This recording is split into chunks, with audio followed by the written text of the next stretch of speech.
Hello दोस्तों, मेरा नाम है विकास और आप देख रहे हैं विजया क्लासेस। हम बात करने जा रहे हैं वैदिक सभ्यता की। पिछली क्लास में हमने देखा था सिंधु घाटी सभ्यता के बारे में। सिंधु घाटी सभ्यता का उदय कैसे हुआ, पतन कैसे हुआ, उससे कौन कौन सी स्थान थे, पूर्व पश्चिम उत्तर दक्षिण में कौन से क्षेत्र थे, कहाँ पर वो फैला था। आज हम बात करेंगे काहे की, बात करने जा रहे हैं हम लोग वैदिक सभ्यता की। वैदिक सभ्यता से संबंधित जुड़ी हुई कुछ महत्वपूर्ण तथ्य इनके बारे में जानेंगे। ऐसी चीज़ें जो परीक्षा में पूछे जाते हैं उन पर हम नज़र डालेंगे।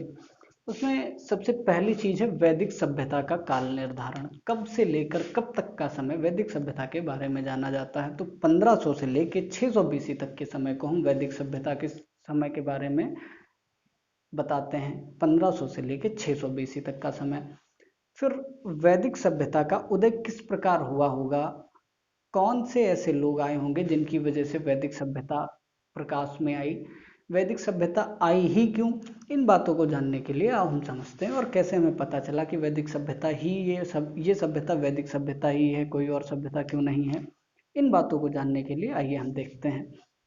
सबसे पहले वैदिक संस्कृति, इसका काल क्या है। 1500 से 600 बीसी तक के समय को वैदिक सभ्यता कहा जाता है, वैदिक सभ्यता का काल कहा जाता है। 1500 से लेकर 600 बीसी तक के समय को हम वैदिक सभ्यता का काल कहते हैं। इसे फर्दर दो भागों में बांटा गया। पढ़ने के लिए, समझने के लिए, बेहतर समझने के लिए इसे दो भागों में बांटा गया। ये दो भाग कौन कौन से थे। पहला ऋग वैदिक काल और दूसरा उत्तर वैदिक काल। ऋग वैदिक काल 1500 से लेकर 1000 बीसी तक के समय को और उत्तर वैदिक काल 1000 से लेकर 600 बीसी तक के समय को बांटा गया। ऋग वैदिक काल को ऋग वैदिक काल इसलिए कहा गया क्योंकि इस समय में 1500 से लेकर 1000 तक के बीच में हमें ऋग्वेद की जानकारी मिलती है। हमें एक ऐसा ग्रंथ मिलता है, एक ऐसी ऐसी कोई बुक मिलती है जो ऋग्वेद के रूप में जानी जाती है और जिसके द्वारा ही, ऋग्वेद से ही हमें इस काल के बारे में बहुत सारी चीज़ें जानने को मिलती। आइए देखते हैं वो क्या क्या है। सबसे पहले सिंधु सभ्यता का पतन और वैदिक सभ्यता का उदय हो रहा था इस समय में। सबसे पहला काल ऋग्वैदिक काल आया और ऋग्वैदिक काल को ऋग्वैदिक काल इसलिए कहा गया क्योंकि इसकी जानकारी हमें ऋग्वेद से मिलती है। ऋग्वेद में यह बताया गया कि वैदिक सभ्यता से जुड़ी हुई जितनी भी तथ्य हैं वो सारे ऋग्वेद में मिलते हैं।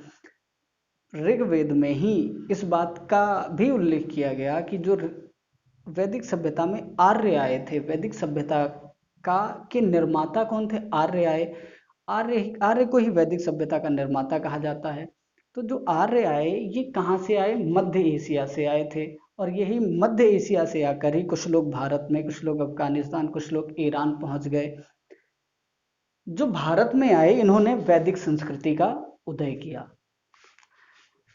आर्य मध्य एशिया से ही आए थे, ये मैक्स मूलर की का ही कथन है। मैक्स मूलर की बात को ही सर्वसिद्ध माना जाता है, सर्वमान्य माना जाता है। और आर्य शब्द का अर्थ होता है श्रेष्ठ।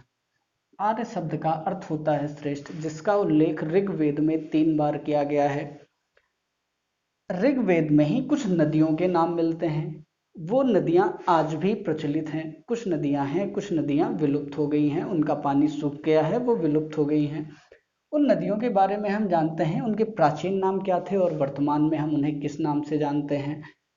प्राचीन नाम सिंधु, ऐसी सिंधु नदी के बारे में एक दिन हमने डिस्कस किया था। सिंधु नदी, उसका प्राचीन नाम भी सिंधु और आज भी हम उसे सिंधु नाम से ही जानते हैं। एक नदी है अस्किनी, जिसे ऋग्वेद में जिसका नाम अस्किनी के रूप में मिलता है, लेकिन वर्तमान में हम सिंधु की सहायक नदी चिनाब के नाम से जानते हैं। भुतुद्री, इसका नाम सतलज है। विपाशा, इसका नाम व्यास है। वितस्ता, इसका नाम झेलम है। सरस्वती, इसका नाम घग्गर है। और पोषणी नदी, इसका नाम रावी है। ऋग्वेद की बहुत ही प्राचीन नदियां थी ये, जो आज भी हैं। रावी, झेलम, व्यास, सतलज, चिनाब, ये तो सिंधु नदी की सारी सहायक नदियां ही हैं।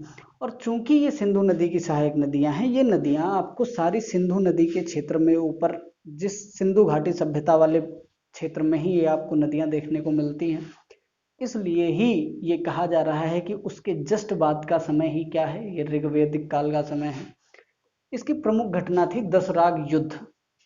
10 राग युद्ध, 10 राजाओं के बीच में युद्ध हुआ था। उस युद्ध में वो युद्ध, एक राजा थे सुजान, उन सुजान के यहाँ जो पुरोहित पद को लेकर ये युद्ध हुआ था। इस युद्ध में राजा सुजान की विजय हुई थी। परिवार कैसे हुआ करते थे? परिवार पितृसत्तात्मक, सिंधु घाटी सभ्यता में हमने पढ़ा था परिवार कैसे हुआ करते थे, मातृ सत्तात्मक परिवार हुआ करते थे, लेकिन यहाँ पर पितृसत्तात्मक परिवार होने लगे। किंतु किंतु स्त्रियों को यथोचित सम्मान दिया जरूर जाता था, स्त्रियों को पवित्र माना जाता था, उन्हें यथोचित सम्मान दिया जाता था। वर्ण व्यवस्था कर्म के आधार पर थी। जाति या वर्ण व्यवस्था का जो भी आधार था वो कर्म का आधार था।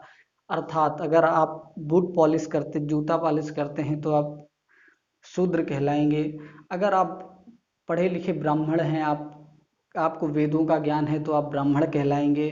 अगर आप युद्ध में पारंगत हैं तो आप क्षत्रिय कहलाएंगे। आप धंधा व्यवसाय बिजनेस अच्छा करते हैं तो आप बनिया कहलाएंगे। इस तरह से वर्ण व्यवस्था का आधार क्या था? कर्म ही था, जो बाद में आगे आनुवांशिक हो गया। पेशा, जो मुख्य पेशा था वो पशुचारण हो गया। सिंधु सभ्यता में क्या था? सिंधु सभ्यता में लोग इधर उधर कबीलों के रूप में, कोई इधर रह रहा है, कोई उधर रह रहा है। अभी लोग क्या करने लगे हैं? पशुओं को पालने लगे हैं, गाय पालते हैं, और इनकी मुख्य पशु गाय है, गाय पालते हैं, उसे चराते हैं, उसका दूध निकालते हैं और उसके द्वारा ही एक दूसरे से चीज़ों का आदान प्रदान करते हैं।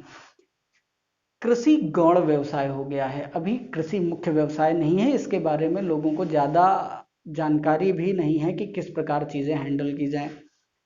देवताओं में सर्वोच्च देवता इंद्र हैं। ऋग वैदिक काल में इंद्र भगवान को देवताओं का सर्वोच्च देवता माना गया है।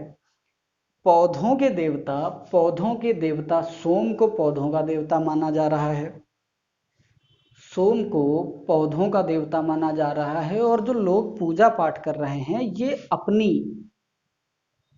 भौतिक सुख प्राप्ति के लिए कर रहे हैं, ना कि मोक्ष की प्राप्ति के लिए। जबकि उत्तर वैदिक काल में हम आते हैं तो यहाँ पर अब धीरे धीरे जो कबीले, छोटे छोटे कबीले थे, ये एक साथ मिलकर बड़े राज्यों का निर्माण कर रहे हैं और ये बड़े राज्य कुरु और पांचाल जैसे राज्यों में परिवर्तित हो जा रहे हैं। आपने कुरु और पांचाल जैसे राज्यों का नाम जरूर सुना होगा। राजा का पद आनुवांशिक हो गया है। अभी तक राजा वो जो बलशाली, लेकिन उत्तर वैदिक काल में राजा का पद आनुवांशिक हो गया है। जो राजा, उसका बेटा ही ज्येष्ठ पुत्र राजा बनता है। एक गोत्र में विवाह पर रोक लगा दी गई है।